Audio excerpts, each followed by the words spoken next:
So you saw the title, you know what you're here for, I know what you're here for, but before I dig in, I have a quick disclaimer. I know, oh my god, disclaimers, but just bear with me, alright? I've seen a lot of complaints flying around about how horrifically cruel and hateful and inflammatory Think Before You Sleep was in his videos, and he's just such a meanie, etc.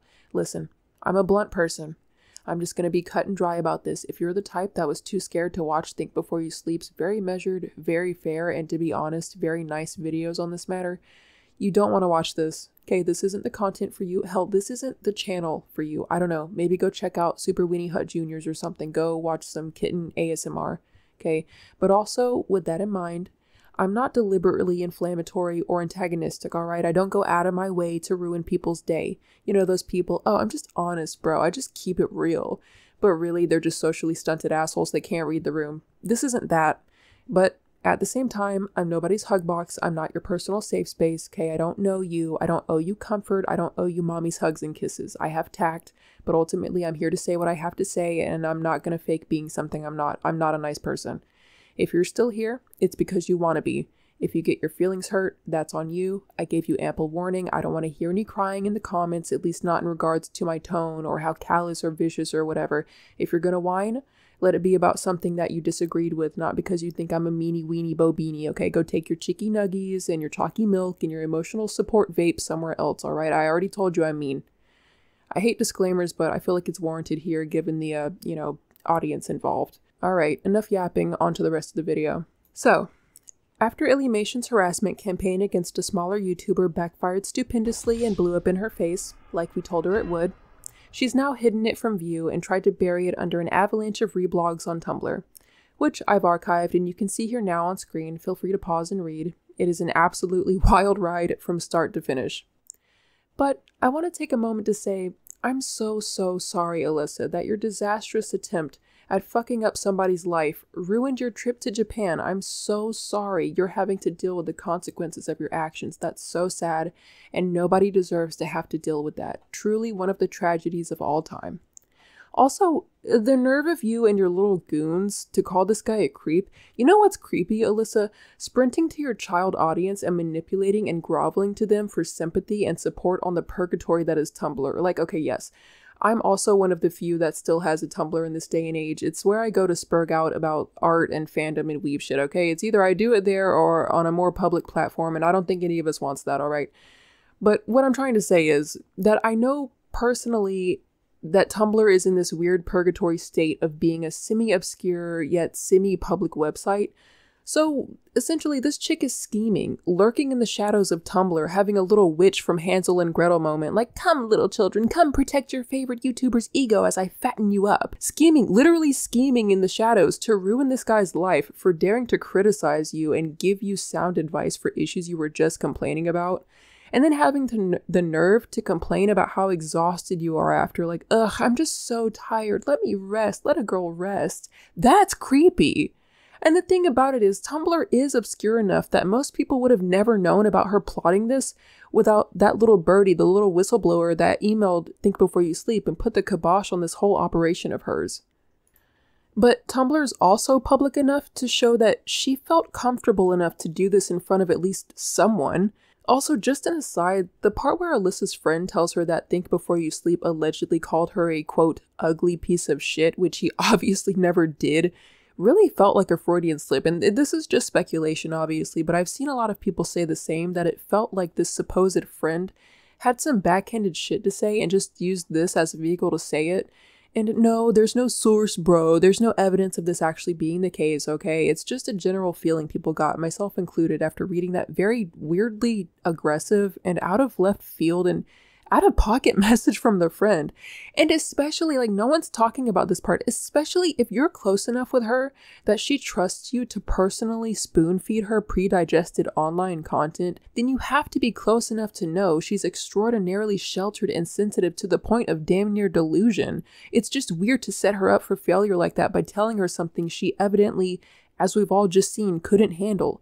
You knew she couldn't handle, and just outright wasn't even true anyway. He never said anything even remotely close to that. It's just weird. It's sus. But anyway, that's all just speculation. It doesn't really matter in the grand scheme of this. Just something I wanted to note because it bugged me and a few others as well. Let's get back on topic. So things seem to only continue to spiral as now more people are speaking out, and it looks like Alyssa has thoroughly planted her feet and dug her heels even further into her victim mindset, refusal to take accountability, and adoption of fat acceptance.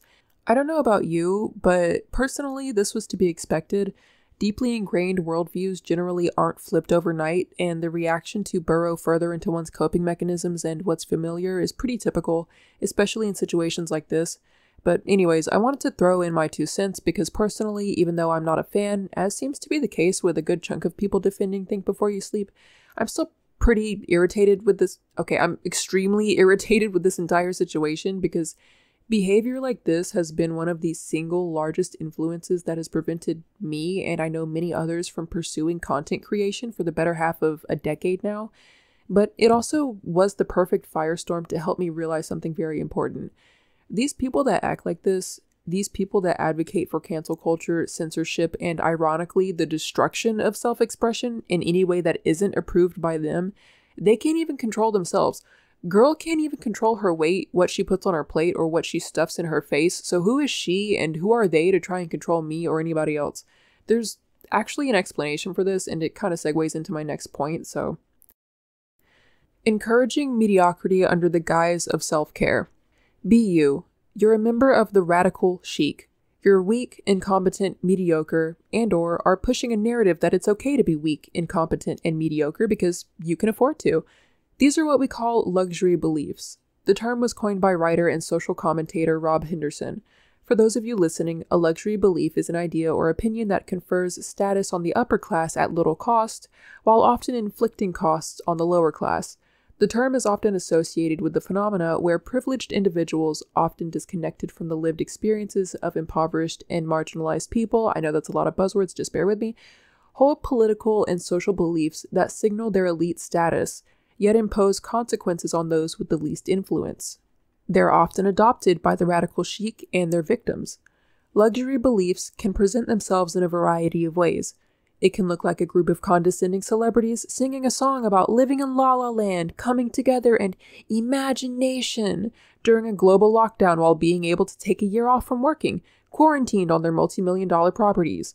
Or it can look like chastising the public about going vegan and the environment while flying to the nearest Erewhon market in their private jets.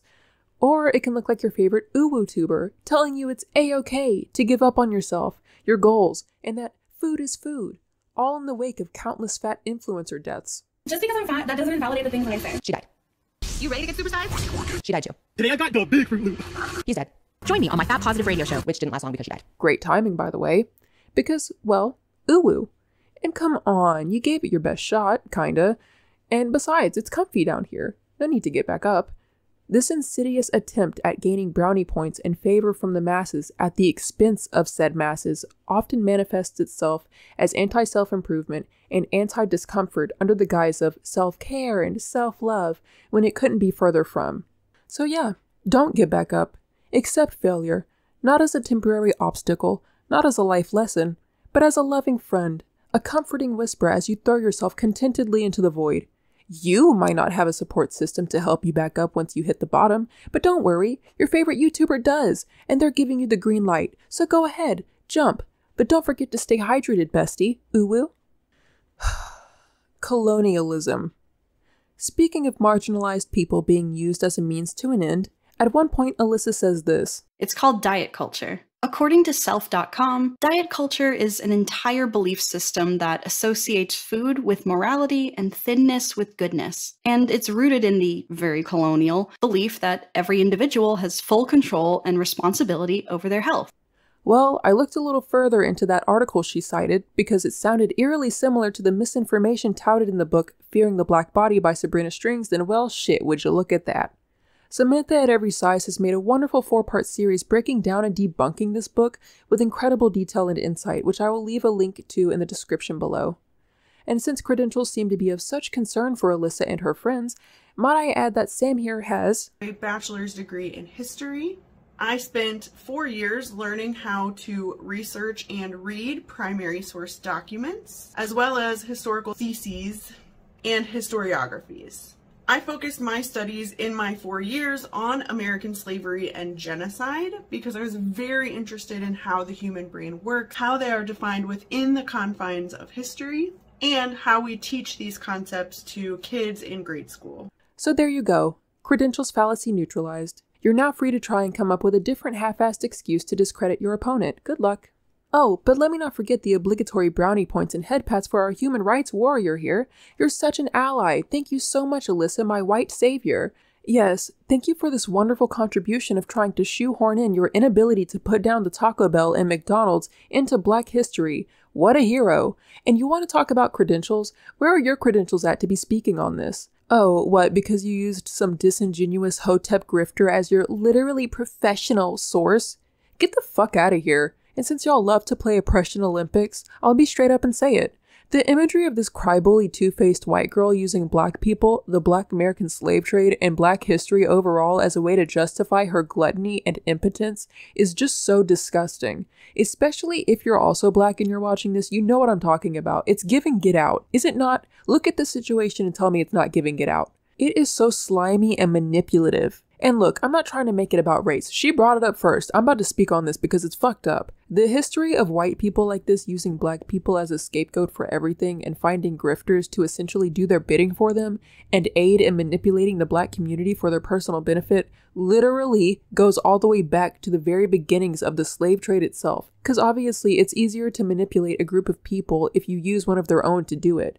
And Alyssa is essentially dipping her toes into that whole thing, unironically continuing that behavior in the modern day. How dare you use those movements and these talking points and muddy the water of those movements that are fighting for actual human rights because you feel uncomfortable about yourself and your body. For you to be a fat, white, privileged person comparing your woes to racism, get out. Get out. I don't want you here anymore. I don't know where I want you to go, but not here. I don't know if she's aware that that's what she's doing. I don't think so, personally. I think she just saw buzzwords she likes. You know, colonialism, racism, and oppression, oh my. Buzzwords that all really feed into that luxury belief mindset like I talked about earlier, and she just went with it. Girl just rolled with it. Oh, colonialism? Bet. Oh, Black people's struggles? Bet. Listen, reaping the benefits of a fucked up social system and cultural decay doesn't require awareness anyway, so it doesn't really matter either way if she knows what she's doing. She is directly influencing and contributing to this clownery, which is, I mean, it's questionable. I'm not saying she's racist. I don't know her well enough to say whether she is or isn't either way.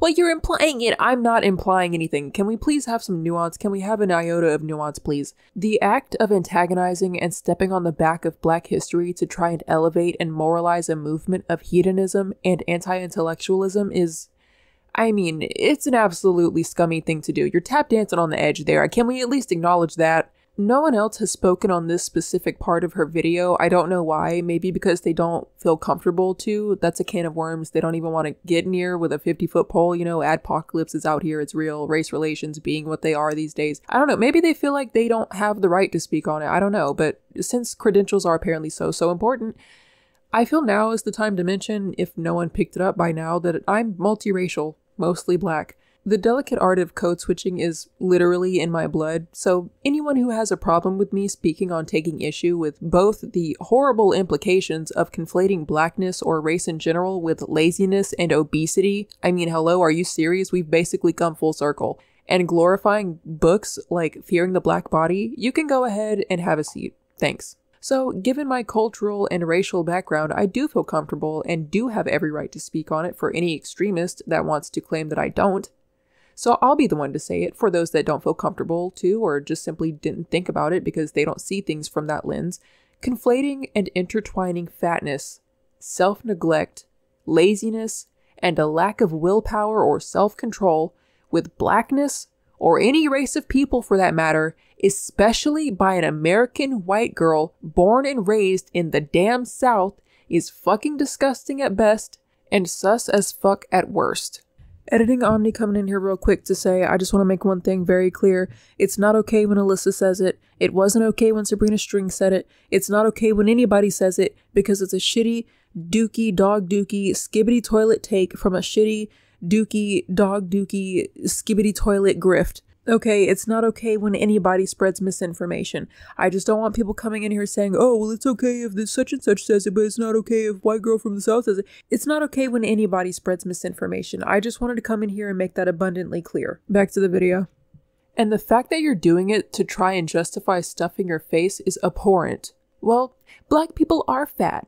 Granted, it's because they were forced to eat scraps and slave food for hundreds of years, and in the modern day, their neighborhoods are now plagued by food deserts and fast food on every corner. But if they can be fat and unhealthy, you, a privileged white girl tap dancing across the world on vacation, can be too, right? Look at black women. Look at all the minstrel cartoons and stereotypes about them being fat and lazy. See? Anti-fatness is anti-blackness, and you don't want to be racist, right? Right. That's what I thought. So be a good little ally and let me directly contribute to the decline of American culture and society in peace, or else you're a bigot and I'll threaten your livelihood. Which, in this day and age, considering that almost all of us literally need money to live, is as good as a direct threat to someone's life. Wow, turns out this situation really is that bad when you look at it for longer than 2 seconds. But who cares? It's not like Alyssa's ever gone without. It's not like Alyssa's ever been homeless or struggled for her literal physical survival in her whole entire life. How could she have possibly known the severity of her actions and what it means to be without or financially insecure in a country like America, where it literally is life-threatening? And I'm speaking from experience, to not have the finances to support yourself. How could she possibly know? It's not that bad, right? It's not her fault. Nothing's ever her fault, is it? She's forever the victim. She has to be. She's the main character. Encouraging a lack of understanding and critical thinking. And just like a poorly written main character, she has no flaws and can never be wrong, so there's never any need to self-reflect or question her own beliefs or be questioned by anyone at all. But what happens if others do have questions? Like, how exactly are you supposed to deconstruct and debunk an argument if you don't understand the source material? And when you loudly and proudly refuse to even look at it, you are doomed before you even start. This is debate 101, and this is an absolutely horrible precedent to set, especially, once again, for children. No surprises this is coming from a person that believes in not teaching kids how to play devil's advocate and therefore strengthen their reasoning by learning how to argue against their own points. With this in mind, it's unsurprising that Alyssa, staunchly a member of the radical chic, whether she knows it or not, also adopts all the trending performative movements and current things, body positivity, pretending to care about climate change, Black Lives Mattering, etc. But her actions, as is typical for this crowd, indicate she values the exact opposite. Preaching about body positivity and self-care while promoting apathy and self-harm. The environment is dying, but let's all get on the fast track to living a lifestyle that is the literal backbone and lifeblood of megacorporations, mainstream media, and big pharma. And of course Black Lives Matter, of course they do. Particularly and especially when us and our history of being forced into impoverished and unhealthy lifestyles that have only ever been exacerbated in the modern day can be used to justify this, often upper class, usually white, group's choice to indulge their gluttony and addiction. Yes, Slay Queen, love that for you. Body neutrality in the context of failure isn't self-love. And speaking of love, there's a misconception that the opposite of love is hatred. It isn't. It's apathy, carelessness. That's the antithesis of love. Suddenly coming to the conclusion of body neutrality, specifically in the context of failure, of failing to meet a healthy and attainable goal, isn't self-love. It's self-neglect. Looking in the mirror and thinking, meh, isn't something to aspire to or teach to kids. It's natural to want to be proud of what you see in the mirror. It's healthy and normal to want to see a reflection that you know you've put your all into, that you've either worked with or worked for.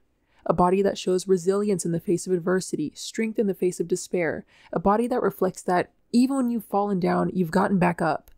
A body that reflects that you will get back up because you've done it before and you will get up again. Maybe not today. Doesn't have to be today. Doesn't have to be tomorrow. But you will get back up. Not a body that reflects the fulfillment of your worst impulses, insecurities, and fears. And especially not a body that reflects the glorification of a hedonistic movement started by creepy old fetishist men that wanted to normalize getting off to the visual side effect of women hurting and destroying themselves with food. One of the people that saw and resonated with the "more people should be fat" article was a man named Bill Fabry. He didn't like how his fat wife was treated for being fat, and he was also a self-identified fat admirer. So Bill reached out to Lou, and together in 1969, they created the National Association for Fat Acceptance. The goal of the organization, according to Fabry, was to advance social acceptance for fat people as well as fat admirers, aka the people who have a strong sexual attraction to fat people. People with physical disabilities and deformities know this all too well because generally, they can't afford to be delusional about the reality of their situation. They're forced to face it every single day. Meanwhile, you have every capability and resource at your disposal to change and improve your own circumstances, and after kind of trying, and of course failing, you instead suddenly and conveniently choose to do literally anything else and then attack those that point out that that's exactly what you're doing. And of course, in classic anthropomorphic cancer cell style, you can't just stop at doing this to yourself. You have to try and rope in others. Convince them to join you, even going so far as to capitalize on your attempt at ensnaring them while they're young to ensure the continued growth, no pun intended, of your movement, like a tumor in the brain of society. Tell us, how much did you make off of that video? Anyway, anyone that disagrees is just a phobic or an ist, right? Or just straight up dehumanized altogether. I personally can't tell you how many times I've been misgendered and told that I must secretly be a racist, misogynistic, cisgender, straight white male, or have some kind of internalized racism or other such buzzword. Ironic, coming from people that, upon listening to me talk, or reading what I write, initially conclude I just simply can't be a person of color, or a biological woman because, well, I don't acquiesce or conform to the stereotypes and biases they'd have of someone that looks like me. But that's besides the point. Let's get back on topic. There's something to be said about promoting hedonism, slovenliness, and directly aiding, in some small way, the growing decline of critical thinking in a society that's so clearly already barreling in that direction at Mach speed. I myself just barely managing to escape the event horizon of radicalization by both sides of the political spectrum. Yes, I'm looking at both of you, having escaped the radical left only recently. So, if anyone has this big of a bone to pick about this, aside from obviously think before you sleep, it's me. He criticized her fashion. God forbid. So, we've covered a lot so far. Where are we now? Ah, yes. Debunking the harassment. He called her fat. She called her fat. She is fat, according to her. Hell, it's even in the video title. It's in the thumbnail in big, bold, red letters, and she's promoting fat acceptance. She's not promoting skinny legend acceptance. She's not promoting gym bunny, gym bro acceptance. She's not promoting the perks of being skinny or fit. She's promoting the perks of being fat. A fat kid, specifically. And besides, I thought fat wasn't a bad word. Because I'll say fat and then people will be like, oh my God, fat. And then I'll be like, it's not inherently a bad word. It's an adjective. Fat is not a bad word. We in the plus size community are trying to reclaim the word fat. It's like being called tall, short, slim. It's a body descriptor. It's not an insult. What happened to that? What happened to fat not being a bad word? Alright, so taking offense at people calling her fat didn't work. On to the next strategy. Well, he gave her advice about her fashion choices completely unprompted and for no reason at all, and well, as a matter of fact, I got to walk the Streamy's red carpet and attend the awards ceremony, which was a blast. But when all the photos came out, I felt that oh so familiar lava flow of shame consume me. I hated how wide my legs were when I posed. I hated that squishy part under my chin that stuck out when I smiled. And I felt awful knowing that I had to order that dress online because they didn't have my size in store. By the way, there's literally an entire industry and art dedicated to studying the human form and how to bring out its natural beauty by presenting each unique iteration of it in the most flattering way possible using optical illusion and the manipulation of wearable materials. Can you guess what it's called? Fashion. It is such a deeply misunderstood art and topic in general, and I'm really about to pop off on this because a handful of my favorite electives in school were fashion design, fashion history, and fashion marketing. Fashion, which for someone like Alyssa, who's financially secure, should be relatively easy to experiment with and get good at. She has the means, so there's really no excuse. Personally, I've found the saying, "You're not ugly, you're just poor," to be especially applicable in the realm of clothing and style. But even so, I still manage to, the best of my ability, color coordinate and accessorize the hand-me-downs I own and still wear because I can't afford to update my wardrobe. So, if I and others can do it with our very limited options and means, there's no reason she can't. And whatever your flavor, whatever your style, whatever your personality, you can find ways to make it work with your body type and, as I like to call them, color palettes, better known as seasons. Keep in mind, level of difficulty may vary, but it can be done. These are all things well within her reach and well within her control, and as I already pointed out, more so for her than it is for others, which is good news. Clothing choice, fashion, has the potential to bring out and highlight someone's innate physical and even inner beauty. It's a positive message that a large part of looking and feeling your best is simply a matter of tailoring your clothes, makeup, and hairstyle to suit your specific flesh cocoon. So, there's no issue, right? You would think. But apparently not. Not for someone that doesn't actually want to put in the effort to fix their problems, no. So, if she can't be criticized for things you falsely claim as being outside of her control, i.e. her weight, and she can't be criticized for things within her control, i.e. her fashion sense, scare tactics and harassment campaigns, and promotion of fat acceptance to children she attempts to then weaponize against her detractors, what can she be criticized for? Is she just simply above reproach? Like a god? Finding your style is all about trial and error. So she's well aware and admits her sense of style/makeup skills aren't great, which is something that doesn't seem to have changed. Okay, wouldn't it be good news then that that's something within her control? Something she can work towards and change?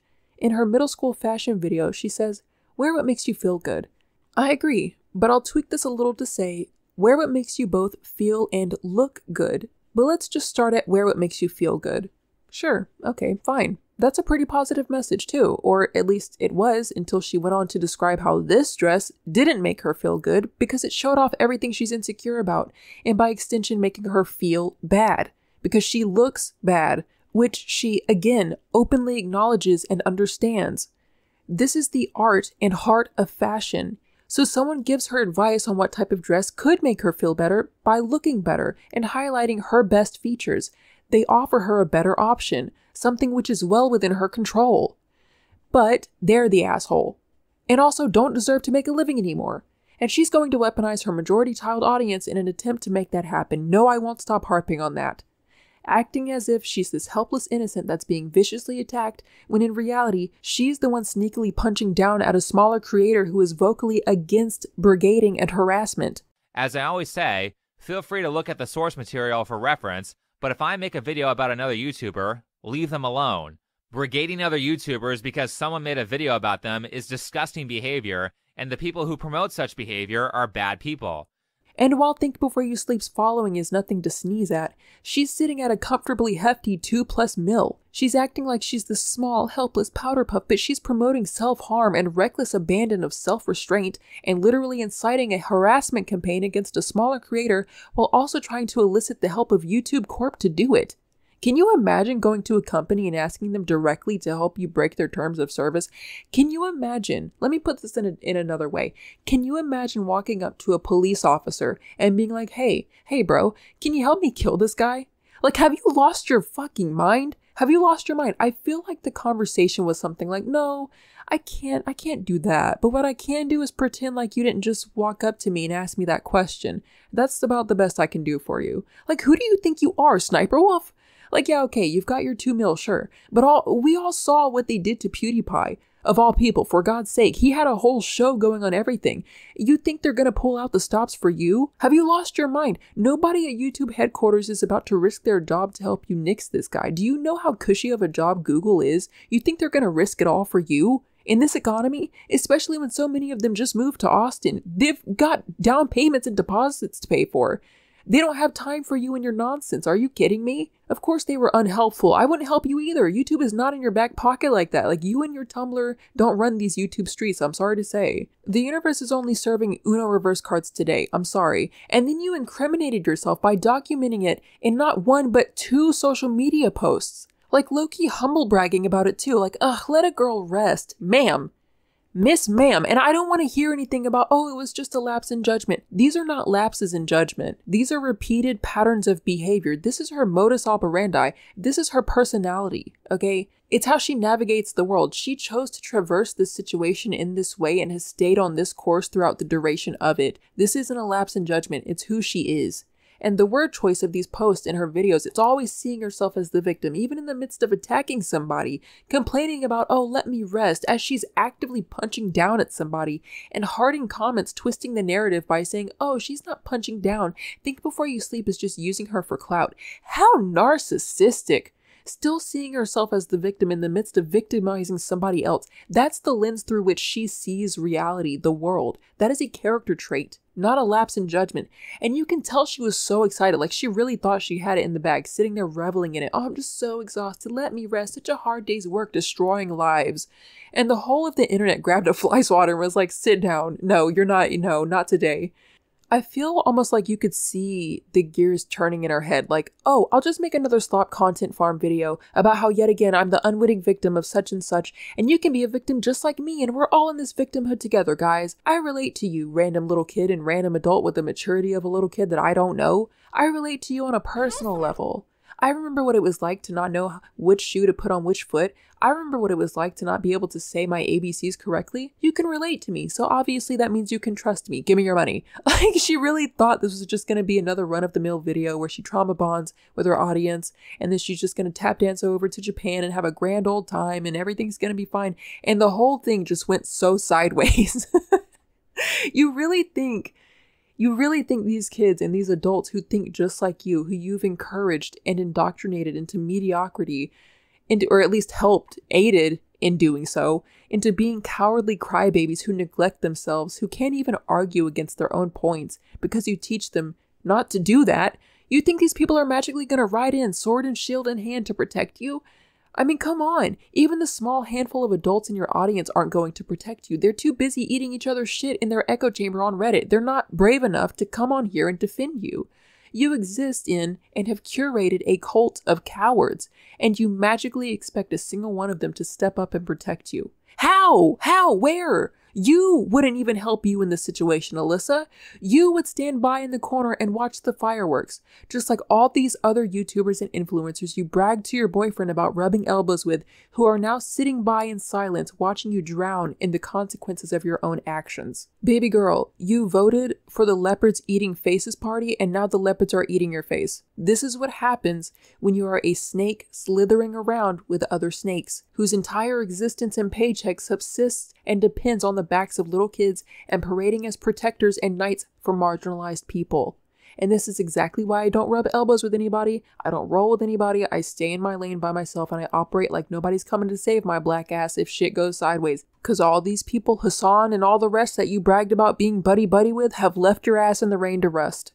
No one's coming to save you. That's how this goes. And I don't know what else you expected. Some people might pipe up now after I post this, if depending on how much traction this video gets, if anybody even watches this far. Because people love to do that, sit on their hands and not do shit until they get called out for standing by, even though it's useless to try standing up now and everybody can see right through what they're doing. But this is why it is so important to not indulge mediocrity. This is why it is so important to be self-sufficient, to be competent, to be able to hold your own and not fall prey to this lifestyle of learned helplessness, because inevitably, being a person who doesn't self-reflect, who rejects the very idea of self-improvement, you're going to end up backing yourself into a situation you cannot save yourself from. You are going to dig yourself into a hole so deep you won't even be able to see the light at the top anymore, and you will be too weak and incompetent to climb your way back out. This girl is going to drag you down there with her. Do not follow her into that black hole. You let her dive in there headfirst on her own, on her lonesome, okay? You keep pushing, you keep moving and improving, you keep making moves. Don't try to save her. Don't try to join her because you've just seen what she does to people that try to help her. She's going to scream that everybody's concerned, trolling her all the way to the end. It's pointless. I'm telling you this as someone who grew up in a family of addicts, okay? And as someone who's had to spend their whole life fighting their way out of damn near every pit of darkness and despair you can imagine. It starts with stupid shit like this. I know that sounds dramatic, but that's the truth. It starts with, oh, don't worry, you're just big boned. It starts with, oh, it's just baby weight. It starts with your favorite frenemy on YouTube telling you you're fine and there's no need to improve. And it starts with convincing little kids and desperate, insecure people to conflate being told that it's unhealthy to be fat with being bullied. It starts with being a little tubby at 14 and ends with heart failure in your 40s. This message of giving up on yourself might feel nice now, but Alyssa is not going to be there for you 30 years down the road holding your hand when you're having open heart surgery. She's not going to pay for your insulin, she's not going to pay for your CPAP machine, and she's not going to be by your bedside when you're crying yourself to sleep at night because you're too out of shape to run around and play with your kids of your own. She's going to continue to sweep her terrible behavior under the rug. She's going to continue playing victim all the way to the bank as she's always done because it's the only tool she has in her tool belt and it's the only thing she knows how to do. But it's fine because we're the assholes, right? Because we could have said it a little nicer. We should have adjusted our tone. It's not that big of a deal. It is a big deal. Give me a break. Final note. At the end of the day, this is awful all the way around. It's way worse than people are giving it credit for, and I don't know why everyone's trying to downplay this shit. But after everyone's done arguing, gotten our pound of flesh, and long forgotten about all of this, the ones that very well may still be paying the price 10 to 15 to 60 years from now are the kids that adopted these luxury beliefs of the radical chic. This insidious mindset of mediocrity, identity politics, bigotry, and censorship, all meticulously masked under the false promises of acceptance, vulnerability, safety, and virtuous understanding. But hey, what's too high a price to pay to support your favorite parasitic parasocial frenemy who doesn't even know or care you exist outside of what you can provide their ego and their bank account? Look, this is a heavy and depressing topic, but that's a really fucking heavy and depressing point to end this off on, and I'd like to close on a slightly more positive note than that, so I'll end it here with this. I'm genuinely so happy to see what could be the beginnings of cancel culture finally being canceled, finally coming to an end of an era and potentially a new beginning of deplorable deplatformers no longer being tolerated, no longer being celebrated, and no longer being rewarded for their shitty behavior. No, not canceling the cancelers, but canceling their attempts at cancellation. Cancel the behavior, not the person. Alyssa, for how terrible this situation has been, still deserves a seat at the table. There are people for which they absolutely don't deserve a seat and should be permanently banished from the venue, your EDP 445s for example. Alyssa is Alyssa, but despite completely showing her ass and making a damn fool of herself, she absolutely still deserves a voice. Maybe I'm being too optimistic, but I really hope that this signals the beginning of a shift in the tide of the online landscape. And not to be too mushy, it's just really nice to see people from all walks of life, beliefs, political views, and whatnot come together to defend each other's freedom of speech and expression. Good work, y'all. Job well done. If you made it this far, thank you so much for watching. My name is Omni. This has been Iconoclast. Feel free to leave your thoughts in the comments below, because I promise I won't pause them. Don't forget to like and subscribe if you would like, and I might see you in the next video. See ya!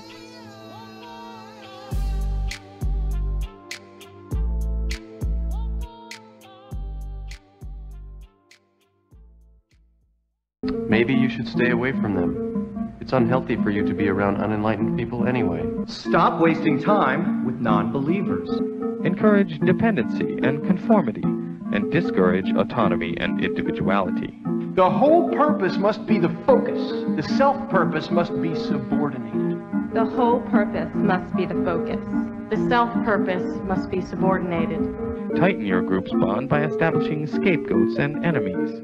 Demonize outsiders as less than human, biased, corrupt, or conspiring against the group. Develop an us versus them mentality, fighting resistance. Tell them their critical thoughts are evidence that they have committed crimes against the group. Start investigating them and make up crimes. I think I want to leave. You must be insane. Make them feel guilty. We're doing important work here. You're being negative. Ignorant. Selfish. Our leader is flawless. The doctrine is flawless. There must be something wrong with you. There must be something wrong with you. There must be something wrong with you. There must be something wrong with me. There must be something wrong with me. Yes, there is. Yes, there is. It's that simple. Now, don't you want to become a cult leader? Don't you want devoted followers who leave their families for you, give their money to you, give their bodies to you, give up their lives for you, and will kill for you? I will do what you say for the cause. I will leave my family for the cause. I will give you my money for the cause. I will give you my body for the cause. I will die for the cause. I will kill for the cause. I love you.